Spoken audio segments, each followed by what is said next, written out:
नमस्कार विद्यार्थी मित्रांनो, आपलं स्वागत आहे DBN एक्झाम या यूट्यूब चॅनलमध्ये. आज आपण घेऊन आलेले मोस्ट प्रश्न जे मराठी व्याकरणावर आहे. आपण हा सिरियल चालू केलेली आहे मित्रांनो. हा पहिला भाग आहे त्यामधला. अशा आपण प्रत्येक दिवशी प्रत्येक व्हिडिओ अपलोड करणार आहोत. शेवटपर्यंत व्हिडिओ बघा आणि व्हिडिओ आवडत असेल तर नक्की लाईक करायला विसरू नका. सर्व स्पर्धा परीक्षेसाठी महत्त्वपूर्ण मराठी व्याकरणाचे 30 प्रश्न आहे. चला मग आपण स्टार्ट करूया. पहिला प्रश्न आहे, अत्यंत सुंदर या शब्दसमूहातील समास ओळखा. मित्रांनो 5 सेकंदासाठी वेळ देईन. प्रत्येक प्रश्नासाठी तुमचे उत्तर नक्की कमेंट करा आणि शेवटीला 30 पैकी किती प्रश्न तुमचे बरोबर आलेले हे पण नक्की कमेंट करा. तर या प्रश्नाचे करेक्ट उत्तर ऑप्शन बी. कर्मधारय हे अत्यंत सुंदर या शब्दसमूहातील समास आहे, त्यामुळे प्रश्नाचे उत्तर ऑप्शन बी आहे. प्रश्न क्रमांक 2 आहे, जलज या शब्दाचा समास कोणता? जलज या शब्दाचा समास कोणता? तर या प्रश्नाचे करेक्ट उत्तर ऑप्शन सी, तत्पुरुष समास. जलज या शब्दाचा समास हा तत्पुरुष समास आहे, त्यामुळे प्रश्नाचे उत्तर ऑप्शन सी आहे. प्रश्न क्रमांक 3 आहे, ना भूतो ना भविष्यती या वाक्यप्रचाराचा अर्थ कोणता दर्शवतो?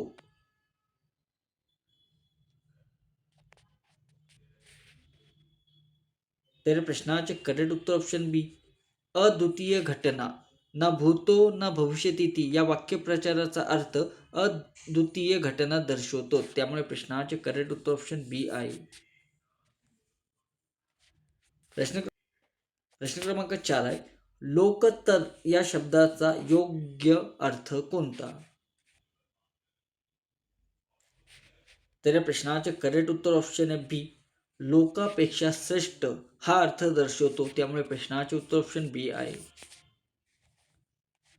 प्रश्न क्रमांक 5 आहे, रामाने पुस्तक वाचले या वाक्यातील रामाने ही विभक्ती कोणती? तर प्रश्नाचे करेक्ट उत्तर ऑप्शन सी, तृतीया. रामाने पुस्तक वाचले या वाक्यातील रामाने ही विभक्ती आहे तृतीया, त्यामुळे प्रश्नाचे उत्तर ऑप्शन सी आहे.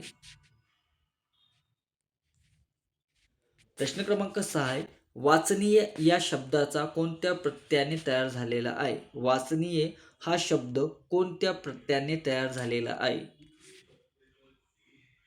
तर या प्रश्नाचे उत्तर ऑप्शन सी, निय. वाचनीय हा शब्द निय या प्रत्ययाने तयार झालेला आहे, त्यामुळे प्रश्नाचे उत्तर ऑप्शन सी आहे. प्रश्न क्रमांक 7 आहे, विद्यार्थी या शब्दाचा स्त्रीलिंग रूप कोणते? तर या प्रश्नाचे उत्तर ऑप्शन डी, विद्यार्थिनी. विद्यार्थी या शब्दाचा स्त्रीलिंग रूप ही विद्यार्थिनी आहे, त्यामुळे प्रश्नाचे उत्तर ऑप्शन डी आहे.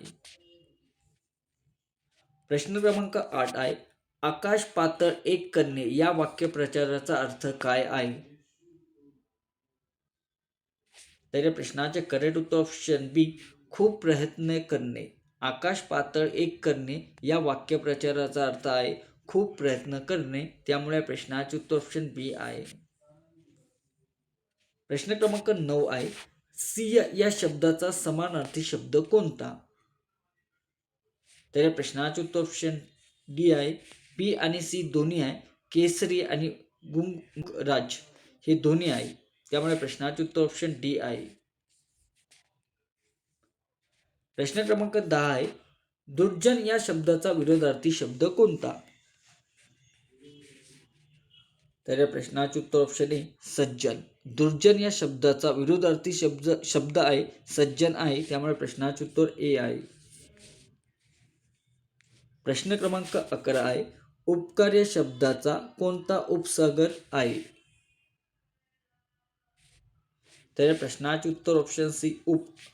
उपकार या शब्दाचा उपसर्ग हा उप आहे, त्यामुळे प्रश्नाचे उत्तर ऑप्शन सी आहे.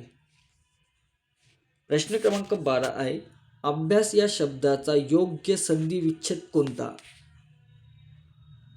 तर या प्रश्नाचे उत्तर ऑप्शन ए आहे, अभि प्लस आस हा अभ्यास या शब्दाचा योग्य संधी विच्छेद आहे, त्यामुळे प्रश्नाचे उत्तर ऑप्शन ए आहे. प्रश्न क्रमांक 13 आहे, गुरु या शब्दाचा अनेक वचन कोणते? तर गुरु या शब्दाचा अनेक वचनी हा गुरुच आहे, त्यामुळे प्रश्नाचे उत्तर ऑप्शन बी आहे. प्रश्न क्रमांक 14 आहे, चोराच्या उलट्या बोंबा या म्हणीचा अर्थ काय आहे?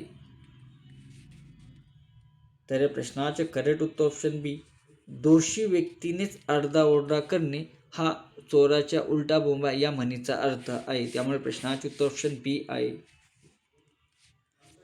प्रश्न क्रमांक 15 आहे.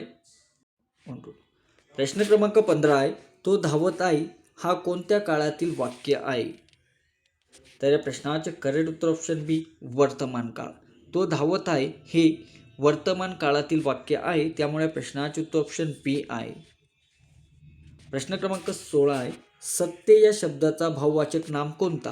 प्रश्नाचे करेक्ट उत्तर ऑप्शन ए, सत्ययता हा सत्य या शब्दाचा भाववाचक नाम आहे, त्यामुळे प्रश्नाचे उत्तर ए आहे. प्रश्न क्रमांक 17 आहे, मी शाळेत जातो या वाक्यातील क्रियापद कोणते? मी शाळेत जातो या वाक्यातील क्रियापद कोणते? तर या प्रश्नाचे करेक्ट उत्तर ऑप्शन सी, जातो. मी शाळेत जातो या वाक्यातील क्रियापद जातो आहे, त्यामुळे प्रश्नाचे उत्तर ऑप्शन सी आहे. प्रश्न क्रमांक 18 आहे, रात्र या शब्दाचा विशेषण कोणते? तर या प्रश्नाचे करेक्ट उत्तर ऑप्शन सी, रात्रकालीन. रात्र या शब्दाचे विशेषण रात्रकालीन आहे, त्यामुळे प्रश्नाचे उत्तर ऑप्शन सी आहे. प्रश्न क्रमांक 19 आहे, अतिशयोक्ती अलंकार कोणत्या वाक्यात आहे? आत्माचे करेक्ट उत्तर ऑप्शन डी आहे, ज्याच्या आवाजाने पृथ्वी हादरली, त्यामुळे प्रश्नाचे उत्तर ऑप्शन डी आहे. प्रश्न क्रमांक 20 आहे, जसा राजा तशी प्रजा ही कोणती म्हण आहे? तर या प्रश्नाचे उत्तर ऑप्शन सी, तुलना दर्शवणारी. जसा राजा तशी प्रजा ही म्हण तुलना दर्शवणारी आहे, त्यामुळे प्रश्नाचे उत्तर ऑप्शन सी आहे. प्रश्न क्रमांक 21 आहे, महाराष्ट्र या शब्दात किती अक्षरे आहे? तर या प्रश्नाचे करेक्ट उत्तर ऑप्शन 5. महाराष्ट्र या शब्दात 5 अक्षरे आहे, त्यामुळे प्रश्नाचे उत्तर ऑप्शन बी आहे. प्रश्न क्रमांक 22 आहे, विद्वान या शब्दाचा विरुद्धार्थी शब्द कोणता? तर या प्रश्नाचे उत्तर ऑप्शन बी, अज्ञान. विद्वान या शब्दाचा विरुद्धार्थी शब्द अज्ञान आहे, त्यामुळे प्रश्नाचे उत्तर ऑप्शन बी आहे. प्रश्न क्रमांक 23 आहे, नयन या शब्दाचा समानार्थी शब्द कोणता? तर या प्रश्नाचे उत्तर ऑप्शन बी, नेत्र. नयन या शब्दाचा समानार्थी शब्द नेत्र आहे, त्यामुळे प्रश्नाचे उत्तर ऑप्शन बी आहे. प्रश्न क्रमांक 24 आहे, परिश्रमाचे फळ गोड असते हे वाक्य कोणत्या प्रकाराचे आहे? तर या प्रश्नाचे उत्तर ऑप्शन ए, विधानार्थी. परिश्रमाचे फळ हे गोड असते हे वाक्य विधानार्थी आहे, त्यामुळे प्रश्नाचे उत्तर ए आहे.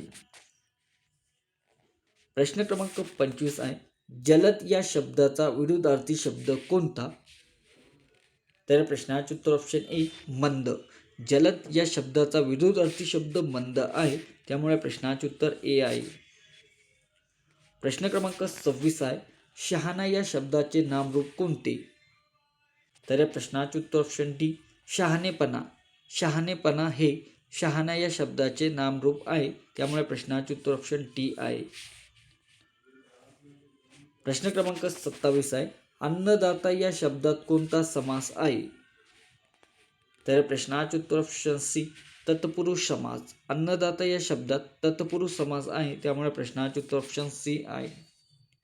प्रश्न क्रमांक 28 आहे, विनाकारण या शब्दात कोणता उपसर्ग आहे? तर प्रश्नाचे उत्तर ऑप्शन सी, विना. उत्तर ऑप्शन सी, विना. विनाकारण या शब्दात विना उपसर्ग आहे, त्यामुळे प्रश्नाचे उत्तर ऑप्शन सी आहे. प्रश्न क्रमांक 29, दूध का दूध पाणी का पाणी या म्हणीचा अर्थ कोणता आहे? तर प्रश्नाचे करेक्ट उत्तर ऑप्शन बी, योग्य न्याय होणे या म्हणीचा अर्थ आहे. दूध का दूध और पाणी का पाणी या म्हणीचा अर्थ योग्य न्याय आहे. प्रश्न क्रमांक 30 आहे, अभिमान या शब्दाचा विरुद्धार्थी शब्द कोणता? तर प्रश्नाचे उत्तर ऑप्शन बी, नम्रता. अभिमान या शब्दाचा विरुद्धार्थी शब्द हा नम्रता आहे.